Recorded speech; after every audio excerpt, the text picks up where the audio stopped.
avant d'aller au standard, parce qu'ils sont déjà nombreux à attendre, André Kistel Fanga, quel est le message qu'on envoie à l'AES de façon générale, parce qu'on imagine forcément qu'il y a un message derrière cette entrevue, d'autant plus que le président Laurent Gbagbo et l'ambassadeur de France, Jean-Christophe Béliard, ont évoqué des sujets en rapport avec l'évolution de la situation politique au niveau de l'Afrique de l'Ouest en général. M. Macron a envoyé M. Ouattara de déstabiliser l'AES. Il n'a pas réussi. Donc il faut chercher, n'est-ce pas, sur qui s'appuyer pour davantage, n'est-ce pas, créer la division ou bien déstabiliser, n'est-ce pas, ce groupe de l'AES. Ou bien décourager les Ivoiriens qui ont une ambition ou bien un rêve d'émancipation, de libération de leur pays du diktat français. Que n'imitez pas les autres. Restez là, nous sommes au contrôle, nous on continue à vous contrôler. Je pense qu'aujourd'hui, l'AES a montré un bel exemple, n'est-ce pas, des peuples, en fait, la réaction des vrais peuples africains.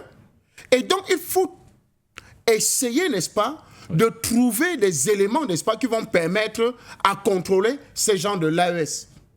Et c'est pour ça que la France essaye, dans sa logique, de trouver l'homme le plus conciliant possible, qui peut, n'est-ce pas, justement, ou déstabiliser, ou bien calmer les ardeurs de ces différents acteurs-là de l'AES. Pour vous, André Kistel Fanga, Laurent Gbagbo serait pour la France un interlocuteur fiable pour un dialogue avec les pays de la Confédération de l'AES? Bien sûr.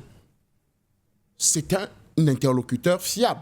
Parce que je voudrais vous rappeler que si le combat panafricain a pris de l'ampleur, c'est justement à cause de ce qui est arrivé au président Laurent Gbagbo, je dis en notre temps. C'est la situation ivoirienne 2010-2011 qui redonne du regain, n'est-ce pas, de la force, de l'énergie au combat panafricain.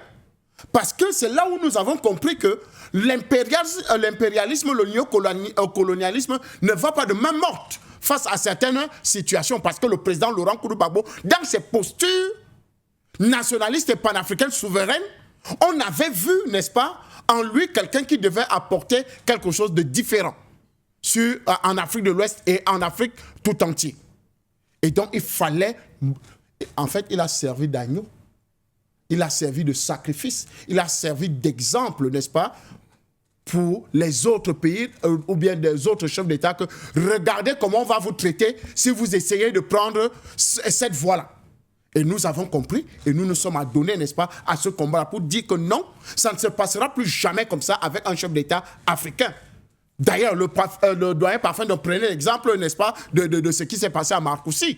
Le président Laurent Gbagbo était obligé de sortir de la réunion et appeler notre chef d'État africain. Lui dit que, mais je fais comment? Il a dit que tu es où? Il dit que je suis en France. Il dit signe. Il a signé les accords de Marcoussis.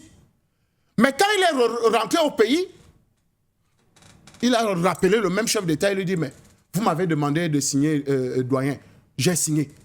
Il dit, mais si tu ne signais pas là-bas, tu n'arrivais pas en Côte d'Ivoire. Tu n'allais pas atterrir. Il fallait ça pour avoir au moins, n'est-ce pas, le bien retour. Et quand il est arrivé, il a dit, première des choses, c'est que tu dénonces ces accords-là, que ça ne s'est pas passé sur le territoire ivoirien.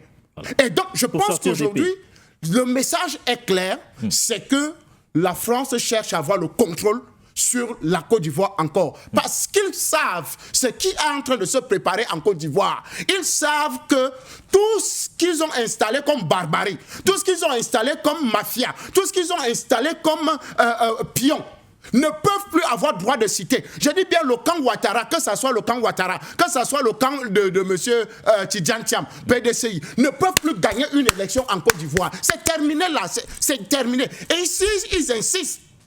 C'est gâté.